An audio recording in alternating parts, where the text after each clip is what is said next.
Ruang tamu rumah Siti. Pagi hari, Siti duduk diam dengan mata sembab. Sisa-sisa kehancuran semalam masih terasa berat di udara. Tiba-tiba, suara bel rumah berbunyi berkali-kali dengan nada yang tidak sabar. Siti membuka pintu, berharap itu adalah Azam yang pulang untuk meminta maaf. Namun, yang berdiri di sana adalah Sofia. Sofia tampil sangat cantik dengan setelan kerja mahal dan kacamata hitam yang ia sangkutkan di kepala. Ia masuk begitu saja ke dalam rumah tanpa dipersilakan. Aroma parfum lili dan vanilanya langsung memenuhi ruangan, aroma yang kini Siti benci setengah mati. Sofia duduk di sofa, menyilangkan kaki dengan angkuh. Siti, aku kesini bukan untuk bertengkar. Aku kesini sebagai teman lama yang ingin memberimu saran terbaik. Kita berdua tahu, pernikahan ini sudah mati, kan? Siti menatap Sofia dengan tidak percaya. Teman. Kamu masih berani menyebut dirimu teman setelah apa yang kamu lakukan pada suamiku. Keluar dari rumahku. Sofia. Sofia tersenyum sinis, mengabaikan pengusiran itu. Rumah ini. Rumah ini dibeli dengan uang Azam, Siti, dan sebentar lagi. Semua ini akan menjadi masa lalu bagimu. Dengar. Azam mencintaiku. Dia merasa hidup kembali saat bersamaku, bersamamu. Dia hanya merasa seperti sedang melakukan kerja bakti sosial. Sofia bangkit dan berjalan mendekati Siti, menatapnya dari ujung kepala hingga ujung kaki dengan tatapan merendahkan. Siti, lihat dirimu. Kamu hanya wanita rumahan yang membosankan. Kamu tidak tahu apa-apa soal ambisi Azam. Kamu hanya pembantu yang punya surat nikah di mata dia. Lepaskan dia secara baik-baik. Jangan buat dirimu lebih memalukan dengan memohon-mohon pada pria yang sudah jijik melihatmu, ucap Sofia angkuh. Jijik, Mas Azam menikahiku secara sah di depan ayahnya. Balas Siti, wajahnya kesal.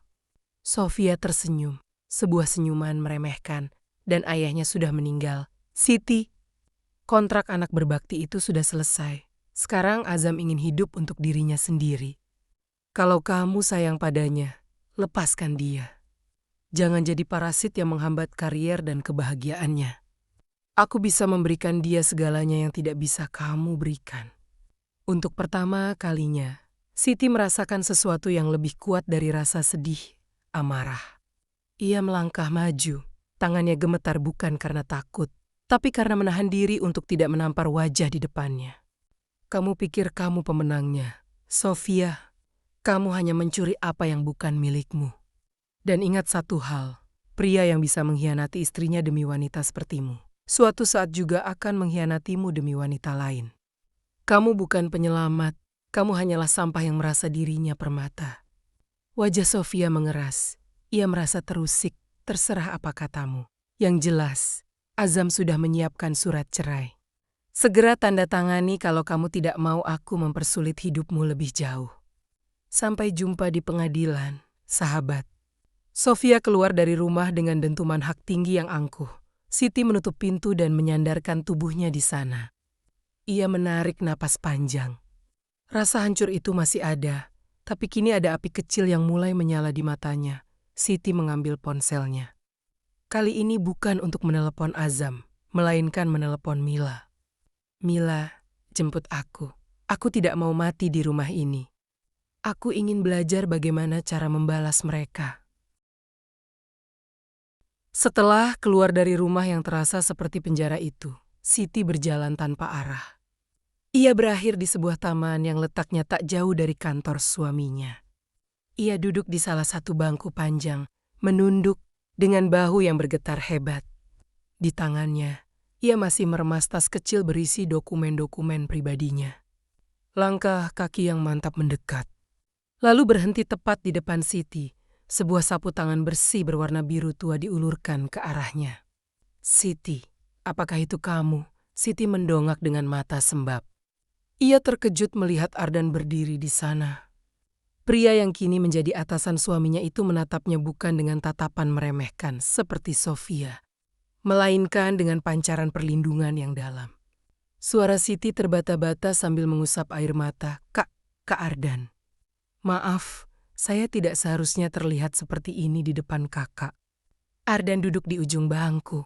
Menjaga jarak agar Siti tetap nyaman. Jangan minta maaf untuk rasa sakit yang tidak seharusnya kamu tanggung. Siti, aku sudah melihat semuanya di kantor. Aku melihat bagaimana Azam dan Sofia. Aku minta maaf karena harus mengatakannya, tapi kamu terlalu berharga untuk disia-siakan seperti ini. Mendengar kata berharga, tangis Siti pecah kembali. Selama 3 tahun terakhir, kata-kata yang ia dengar hanyalah tentang kekurangannya sebagai istri dan betapa ia adalah beban. Menangislah, Siti, keluarkan semuanya. Setelah ini, aku ingin kamu berjanji satu hal, jangan biarkan mereka melihatmu hancur lagi. Azam mungkin tidak melihat berlian di depannya karena matanya tertutup debu. Tapi bukan berarti nilai berlian itu berkurang. Saya tidak punya apa-apa lagi, Kak. Rumah itu bukan milik saya. Pekerjaan pun saya tidak punya. Saya merasa sangat kecil. Ardan menatap Siti dengan sungguh-sungguh. Kamu punya aku, maksudku. Kamu punya teman-teman yang peduli. Mila sudah menceritakan semuanya padaku. Siti, aku tidak akan membiarkanmu jatuh lebih dalam.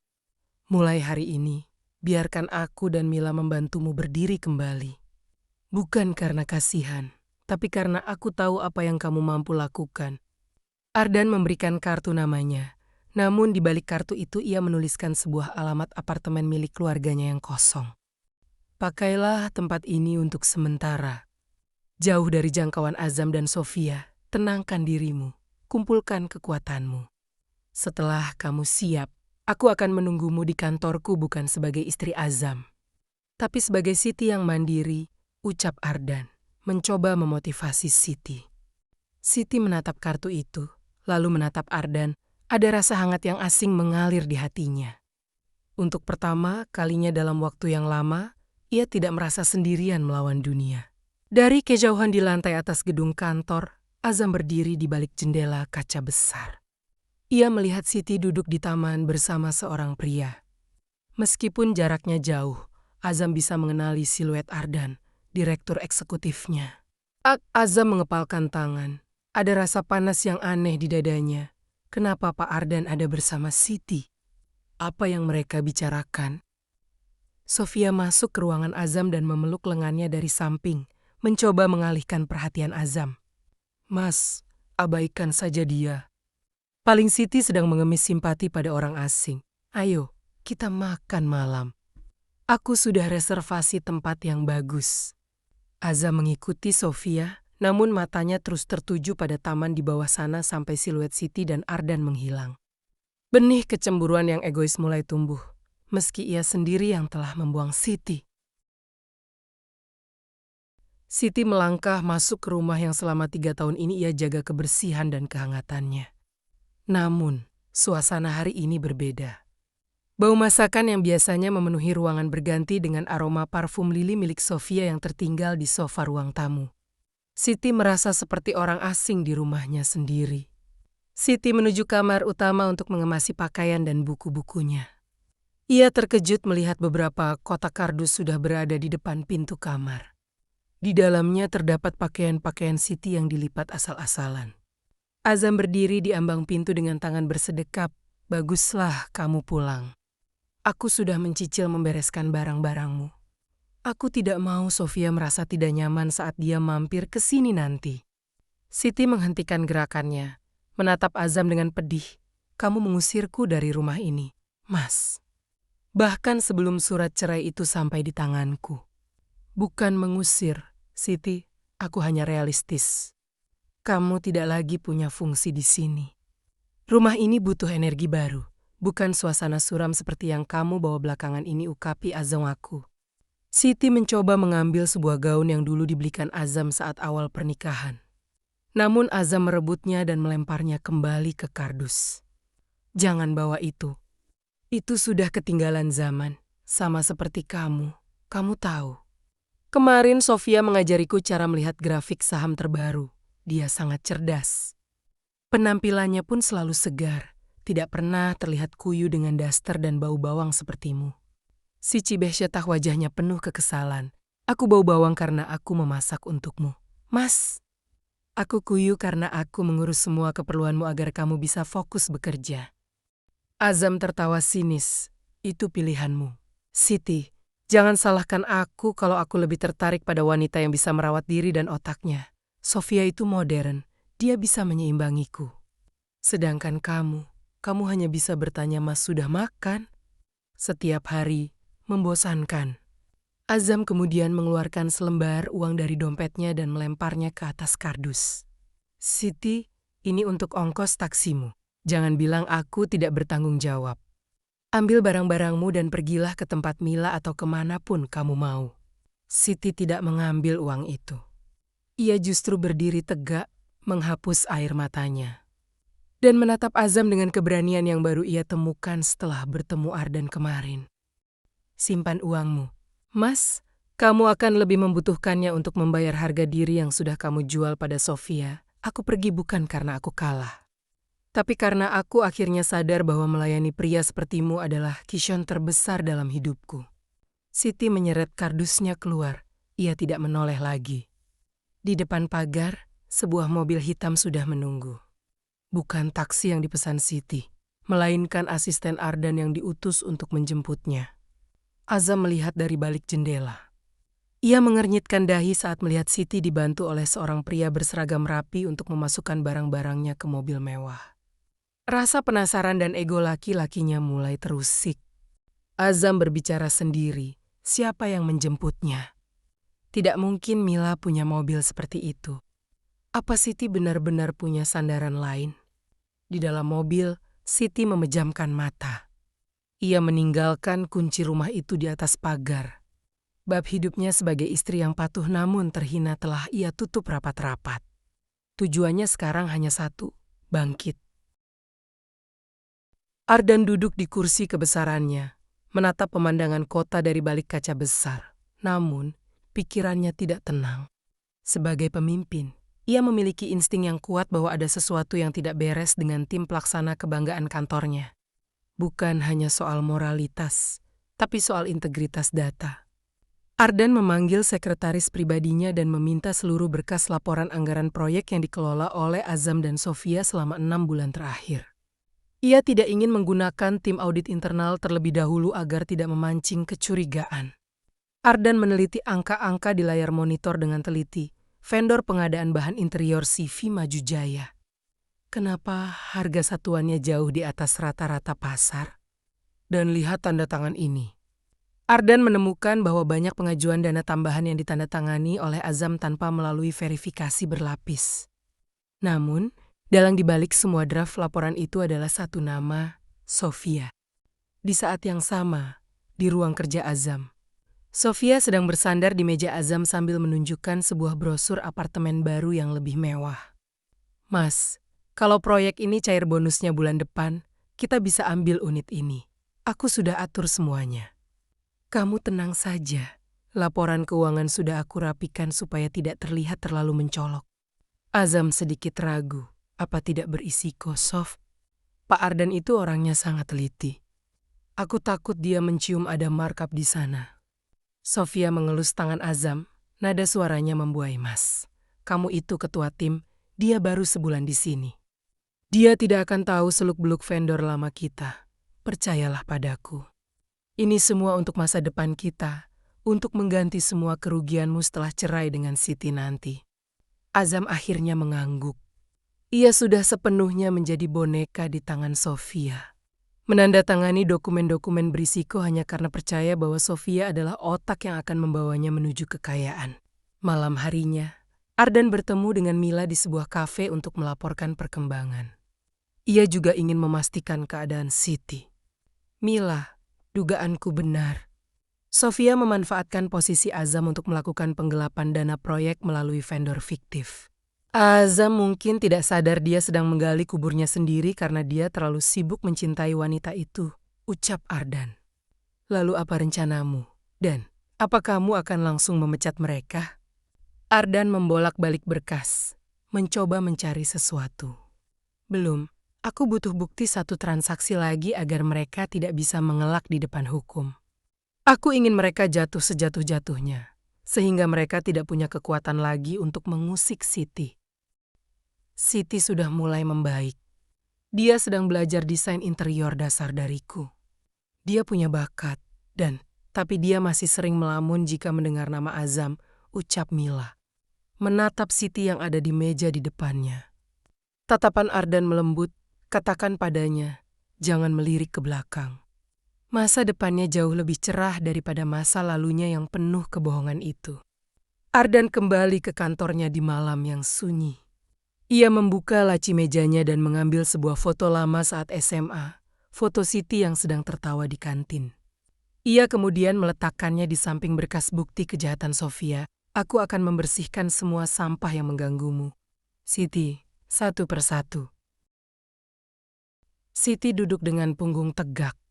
Ia tidak lagi memakai daster atau baju rumah yang lusuh. Ia mengenakan salah satu koleksi tunik elegan dari butik Mila, wajahnya dipoles riasan tipis yang menonjolkan. Kecantikan alaminya yang selama ini tersembunyi di balik kesedihan. Azam datang dengan terburu-buru, tampak tidak sabar dan terus melihat jam tangannya. Ia duduk di hadapan Siti dengan ekspresi wajah yang masih penuh penghinaan. Ada apa lagi? Siti, aku sibuk. Sofia sedang menungguku untuk makan malam setelah ini. Kalau kamu meminta uang bulanan tambahan atau memohon agar aku tidak menceraikanmu, lupakan saja. Suara Siti tenang dan stabil, mengejutkan Azam. Aku tidak memanggilmu untuk mengemis. Mas, aku memanggilmu untuk memberikan pilihan terakhir. Hanya satu. Azam mendengus remeh. Pilihan apa? Tinggalkan Sofia sekarang juga. Putuskan hubungan profesional dan personal dengannya. Akui semua kesalahanmu, dan kita akan bicara soal bagaimana memperbaiki ini semua, atau kita benar-benar selesai hari ini juga. Tidak ada jalan tengah. Azam tertawa terbahak-bahak, seolah-olah apa yang dikatakan Siti adalah lelucon paling lucu tahun ini. Ia tidak tahu bahwa di balik ketenangan Siti, ada doa terakhir untuk keselamatan suaminya. Kamu mengancamku, Siti. Dengar baik-baik. Sofia adalah masa depanku. Dia adalah alasan aku sukses di kantor sekarang. Tanpa dia, aku hanyalah pria yang terjebak dalam wasiat kuno ayahku. Memilih kamu daripada Sofia. Itu sama saja dengan memilih kembali ke dalam penjara. Tanpa rasa takut lagi, Siti tertawa kering. Jadi, itu jawabanmu. Kamu lebih memilih wanita yang menghancurkan rumah tanggamu sendiri. Azam mendengus. Menatap istrinya dengan remeh. Aku memilih kebebasanku. Ambil saja surat cerai ini. Aku sudah menandatanganinya. Aku tidak peduli lagi soal wasiat papa. Aku yakin. Papa pun akan malu melihat istrinya tidak punya kemajuan apapun seperti kamu. Azam melemparkan map berisi surat cerai yang sudah ia tanda tangani ke atas meja. Ia berdiri, merasa menang karena akhirnya bisa lepas dari tanggung jawab moralnya. Siti mengambil pena dari tasnya. Dengan tangan yang tidak lagi gemetar, ia membubuhkan tanda tangannya di samping nama Azam. Detik itu juga. Ikatan yang mereka bangun selama 3 tahun berakhir. Sudah selesai. Mas, kamu resmi kehilangan orang yang paling mencintaimu secara tulus. Dan ingat kata-kataku, suatu saat nanti, kamu akan mencari bayanganku di setiap sudut hidupmu. Tapi kamu hanya akan menemukan kekosongan, ucap Siti. Jangan terlalu percaya diri. Siti, orang seperti Sofia tidak akan pernah meninggalkanku. Kami adalah pemenang. Azam melangkah pergi dengan langkah angkuh. Ia segera menelepon Sofia. Memberitahu kabar gembira itu tanpa menyadari bahwa Ardan sedang memperhatikan mereka dari kejauhan. Dan bukti-bukti kejahatan Sofia sudah terkumpul lengkap di atas mejanya. Siti tetap duduk di kafe itu setelah Azam pergi. Air matanya jatuh satu tetes, namun ia segera menghapusnya. Ia menatap surat cerai itu bukan sebagai akhir, melainkan sebagai surat kebebasan. Ponselnya berdering. Nama Ardan muncul. Ardan ditelepon. Siti, sudah selesai? Sudah. Kak, saya sudah melepaskannya. Ucap Siti. Ardan tersenyum lega dari ujung telepon. Menatap bukti di atas mejanya. Bagus. Sekarang, waktunya kita mulai babak baru. Kamu siap bekerja? 3 bulan kemudian, waktu berjalan dengan cepat bagi mereka yang sibuk memperbaiki diri. Siti tidak lagi menghabiskan paginya dengan meratapi nasib di depan kompor. Di bawah bimbingan Mila, ia belajar dasar-dasar estetika. Dan melalui kursus intensif yang didukung oleh Ardan, Siti kini menguasai perangkat lunak desain interior. Pagi itu, seorang wanita melangkah masuk ke lobi kantor pusat dengan penuh percaya diri. Ia mengenakan setelan blazer berwarna kulit yang dipadukan dengan celana kulot senada. Langkah kakinya terdengar mantap di atas lantai-lantai mewah perusahaan. Mengenakan hijab dengan gaya yang modern. Itu siapa? Cantik sekali. Apa itu klien baru Pak Ardan? Ucap seorang karyawan. Kayaknya bukan. Tunggu, bukankah itu Siti, mantan istri Pak Azam? Balas karyawan lain. Bisik-bisik mulai memenuhi ruangan. Siti tidak menoleh. Ia hanya tersenyum tipis dan menuju lift khusus eksekutif. Ia bukan lagi Siti yang datang membawa kotak bekal plastik. Ia datang sebagai junior konsult untuk proyek renovasi ruang VIP kantor tersebut. Di ruang kerja direktur, Ardan sudah menunggu. Ia berdiri dari kursinya saat melihat Siti masuk. Ada binar kebanggaan di mata pria itu yang tidak bisa ia sembunyikan. Selamat pagi. Siti, kamu siap untuk presentasi draft desainmu hari ini di depan Dewan Direksi? Siti mengangguk mantap, siap. Kak Ardan, terima kasih sudah memberiku kesempatan ini. Aku tidak akan mengecewakan tim. Ardan tersenyum penuh bangga. Pada wanita yang dulu terlihat begitu tidak berdaya sekarang justru terlihat begitu berbeda. Aku tahu kamu bisa. Oh ya, Siti. Jangan panggil aku Kak saat di depan orang lain. Di sini, kamu adalah profesional yang setara dengan yang lain. Tunjukkan pada mereka bahwa kamu bukan hanya sekadar istri yang ditinggalkan, tapi wanita yang memiliki masa depan.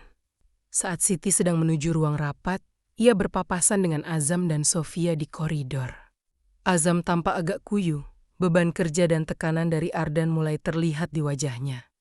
Sofia, seperti biasa, bergelayut di lengan Azam, namun riasannya terlihat lebih tebal untuk menutupi kelelahan. Azam berhenti mendadak. Ia menatap wanita di depannya dengan mulut setengah terbuka. Ia hampir tidak mengenali mantan istrinya. Siti yang ini tampak bersinar, matanya tajam dan penuh kecerdasan. Bukan lagi Siti yang selalu menunduk ketakutan. Siti, kamu sedang apa di sini? Dan kenapa penampilanmu? Siti mengangguk sopan namun dingin. Selamat pagi, Pak Azam. Saya di sini untuk urusan profesional. Maaf, saya sedang terburu-buru karena Dewan Direksi sudah menunggu presentasi saya. Sofia tersenyum sinis, meski hatinya merasa terancam. Presentasi. Kamu paling-paling cuma mau presentasi cara masak nasi goreng di kantin, kan? Siti menatap Sofia langsung ke matanya. Lucu sekali, Sofia, tapi sayangnya. Pak Ardan lebih tertarik pada desain tata ruangku daripada selera humormu yang ketinggalan zaman. Permisi. Siti berjalan melewati mereka begitu saja. Aroma parfumnya, aroma lut yang elegan dan menenangkan. Tertinggal di udara, jauh lebih berkelas daripada parfum menyengat milik Sofia. Azam berdiri mematung. Menatap punggung Siti yang semakin menjauh. Azam bicara dalam hati, apakah itu benar-benar Siti? Kenapa dia terlihat begitu, berbeda, begitu berharga? Sofia menyentak lengan Azam, Mas. Kenapa malah melamun? Ayo jalan. Kita punya banyak revisi laporan yang harus diselesaikan. Azam mengikuti Sofia, namun untuk pertama kalinya, ia merasa genggaman tangan Sofia terasa sangat menyesakan. Ruang rapat penuh dengan petinggi perusahaan. Di ujung meja besar, Ardan duduk dengan wibawa seorang pemimpin. Siti berdiri di depan layar proyektor, baru saja menyelesaikan presentasi desain interiornya yang memukau. Tepuk tangan kecil terdengar dari para direktur. Direktur utama menepuk tangan, bangga dengan prestasi Siti, luar biasa. Saudari Siti, konsep modern yang Anda tawarkan sangat efisien dan memiliki jiwa. Saya rasa kita tidak perlu mencari vendor lain. Proyek ini milik Anda. Siti membungkuk hormat dengan tenang. Terima kasih. Pak, saya hanya berusaha memberikan yang terbaik untuk perusahaan ini. Azam dan Sofia, yang duduk di barisan belakang sebagai tim pendukung teknis, tampak pucat. Azam merasa seperti melihat orang asing. Wanita hebat di depan sana bukanlah Siti yang ia kenal. Sementara itu, Sofia meremas pulpennya hingga buku jarinya memutih. Ia benci melihat Siti dipuja. Setelah agenda desain selesai, Ardan tidak segera membubarkan rapat. Ia berdeham, dan suasana ruangan tiba-tiba menjadi sangat dingin. "Terima kasih, Siti, silakan duduk." Sebelum rapat ini berakhir, ada satu agenda mendesak terkait integritas perusahaan. "Pak Azam, Saudari Sofia, bisa kalian maju ke depan?" Jantung Azam berdegup kencang. Ia dan Sofia melangkah maju dengan kaki gemetar. Sofia mencoba memasang senyum profesionalnya. "Ada apa, Pak Ardan? Apa ada masalah dengan laporan teknis kami?" Ardan melemparkan sebuah berkas tebal ke tengah meja. Masalah besar. "Sofia, audit internal menemukan adanya selisih dana sebesar 40% pada pengadaan material proyek sebelumnya melalui si Femaju Jaya. Menariknya, pemilik CV tersebut adalah sepupu jauhmu, Sofia, dan semua dokumennya ditandatangani oleh Pak Azam." Ruangan menjadi riuh dengan bisikan kaget. Azam menoleh ke arah Sofia dengan tatapan tidak percaya. "Apa?" "Sepupumu, Sofia. Kamu bilang itu vendor resmi dengan harga paling kompetitif. Kamu yang menyiapkan semua draftnya." Sofia mulai panik, suaranya melengking. "Mas, kamu jangan lempar batu sembunyi tangan. Kamu yang tanda tangan. Kamu yang menyetujui semuanya karena kamu butuh uang untuk cicilan mobil barumu, kan?" Ardan mengetuk meja dengan keras. "Cukup, Azam. Kamu lalai karena membiarkan perasaan pribadimu menutupi logika profesionalmu. Dan Sofia, kamu secara sadar melakukan manipulasi data untuk keuntungan pribadi. Rekaman percakapan kalian tentang pembagian bonus ilegal ini sudah ada di tangan tim hukum kami." Siti hanya diam memperhatikan dari kursinya. Tidak ada rasa dendam yang meledak-ledak, hanya ada rasa iba melihat pria yang dulu ia muliakan kini hancur karena pilihannya sendiri. Azam menatap Siti, mencari secuil simpati. Namun yang ia temukan hanyalah tatapan kosong yang sangat jauh. "Pak Azam, Saudari Sofia, per hari ini kalian resmi dinonaktifkan. Seluruh akses kantor dicabut. Tim hukum akan segera memproses kasus ini ke pihak berwenang. Silakan tinggalkan ruangan ini." Sofia mencoba mengejar Ardan untuk memohon, namun petugas keamanan sudah menghadangnya. Azam hanya berdiri mematung di tengah ruangan yang mulai kosong. Ia kehilangan segalanya dalam satu hari, kariernya, reputasinya. Dan wanita tulus yang dulu ia buang demi ular yang kini justru balik menyerangnya. Siti berjalan perlahan menuju pintu keluar. Saat melewati Azam, ia berhenti sejenak tanpa menoleh sepenuhnya. "Dulu aku berdoa agar kamu sukses, Mas, tapi ternyata doaku tidak bisa menyelamatkanmu dari keserakahanmu sendiri." 6 bulan kemudian, hujan turun deras membasahi atap seng sebuah kontrakan sempit di pinggiran kota. Di dalamnya, Azam duduk di atas kasur tipis sambil menatap tumpukan surat tagihan hutang. Namanya sudah masuk dalam daftar hitam industri manajerial karena kasus penggelapan dana. Tidak ada perusahaan yang mau menerimanya lagi. Pintu kontrakan digedor dengan kasar. Azam membukanya dan mendapati Sofia berdiri di sana dengan penampilan yang jauh dari kata modis. Rambutnya berantakan, dan tas mewahnya sudah berganti dengan tas kain murah. "Mas, mana uangnya? Pengacara bilang kalau kita tidak bayar cicilan denda ke perusahaan bulan ini, kita benar-benar akan dipenjara. Ini semua gara-gara kamu yang tidak becus menghapus jejak digital." Azam berteriak frustrasi, "Gara-gara aku. Kamu yang menjebakku dengan vendor fiktif itu, Sofia. Kamu bilang kita akan kaya raya. Sekarang lihat, aku kehilangan rumah, mobil, dan harga diriku. Pergi kamu dari sini. Aku muak melihat wajahmu." Sofia kesal, membentak Azam dengan nada tinggi. "Oh, sekarang kamu mengusirku. Jangan lupa, Azam, kita hancur bersama-sama." Mereka terlibat dalam pertengkaran hebat di tengah hujan. Azam baru menyadari bahwa tanpa jabatan dan uang, cinta yang ditawarkan Sofia hanyalah fata morgana yang haus materi. Tidak ada lagi rendang hangat, tidak ada lagi doa tulus yang menyambutnya pulang. Di sisi lain kota, suasana sangat berbeda. Siti berdiri di panggung sebuah aula hotel berbintang. Ia baru saja menerima penghargaan sebagai Emir of the Year. Gaunnya yang elegan namun bersahaja memancarkan aura wanita yang sudah damai dengan masa lalunya. Siti bicara di atas podium, keberhasilan ini bukan hanya tentang estetika, tapi tentang ketahanan hati. Terima kasih kepada mereka yang telah percaya pada saya saat saya sendiri tidak percaya pada diri saya sendiri. Mila bertepuk tangan dengan air mata haru di barisan depan. Di sampingnya, Ardan menatap Siti dengan tatapan yang lebih dari sekadar rekan kerja. Ia melihat wanita yang dulu ia lindungi kini telah tumbuh menjadi pelindung bagi dirinya sendiri. Malam harinya, Azam yang sedang berjalan kaki di trotoar tak sengaja melihat layar besar di pusat kota. Layar itu menampilkan cuplikan wawancara Siti yang baru saja menang penghargaan. Azam terpaku di tengah rintik hujan. Suara Azam bergetar, "Siti, itu benar-benar kamu. Kamu terlihat sangat tenang, sementara aku," ia merogoh sakunya, mencari ponsel lamanya. Ia mencoba menekan nomor Siti yang sudah ia hafal di luar kepala. Namun, sebuah pesan operator terdengar, "Nomor yang Anda tuju tidak dapat dihubungi." Siti sudah mengganti nomornya. Ia sudah mengganti dunianya. Ia tidak menyisakan ruang sedikit pun bagi Azam untuk kembali.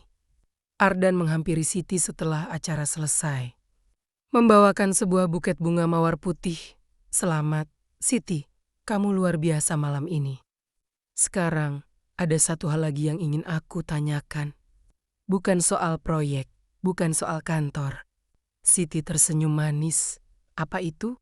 Kak Ardan tersenyum, "Masa lalu sudah selesai. Apakah kamu siap untuk membangun rumah yang sebenarnya bersamaku?" Ucap Ardan, tersenyum pada wanita yang sudah lama ia sukai. Siti menatap mata Ardan yang penuh kejujuran.